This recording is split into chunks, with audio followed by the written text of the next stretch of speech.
Telephone Tales by Gianni Rodari, illustrated by Valerio Vidali.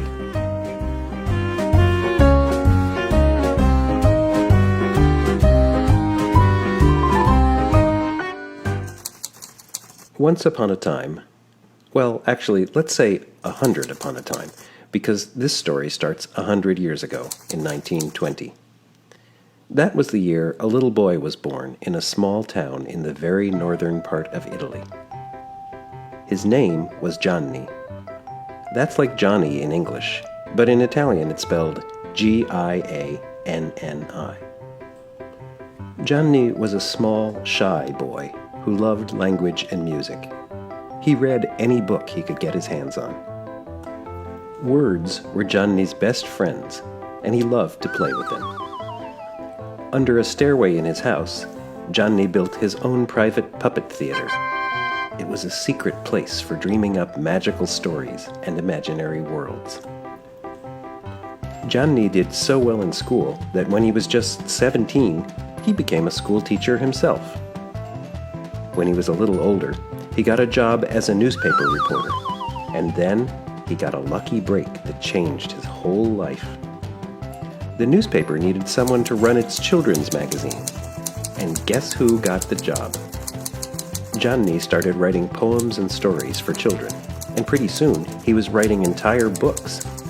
He wrote about magical lands where people lived in peace and freedom. He invented crazy made-up words and numbers, and all kinds of silly, surprising things. Gianni's imagination was endless. And can you imagine what happened next? Gianni, the shy little boy who loved to make up stories, became Gianni Rodari, the most famous, most beloved children's writer in all of Italy. And that's a true story. If you don't believe it, find an Italian and ask them yourself. Now, one of Gianni Rodari's most famous books was called Favole al Telefono, which means telephone tales. And it's about, well, let's let him tell the story. This is how Gianni Rodari began his book. Once upon a time, there was a man named Signor Bianchi from Varese.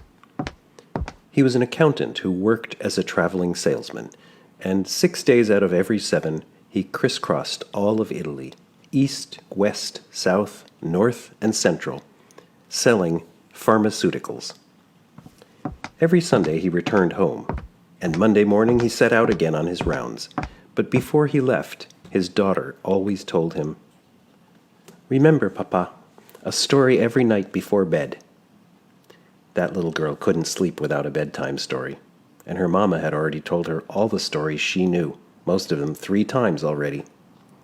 And so, every evening, no matter where he was, at 9 o'clock on the dot, Signor Bianchi put in a phone call to Varese and told his little girl a story. This book, in fact, contains all of Signor Bianchi's stories. You may notice that they're all rather short. There's a reason for that. Signor Bianchi was an accountant, and he was paying for all those phone calls out of his own pocket, so he couldn't afford to make extended long-distance phone calls. Only occasionally, if he'd wrapped up some very good sales, could he afford a few extra long-distance clicks. I'm told that when Signor Bianchi called Varese, all the young ladies who worked the telephone switchboard simply stopped putting calls through so they could listen to his stories. I bet they did. Some of them are really not half bad.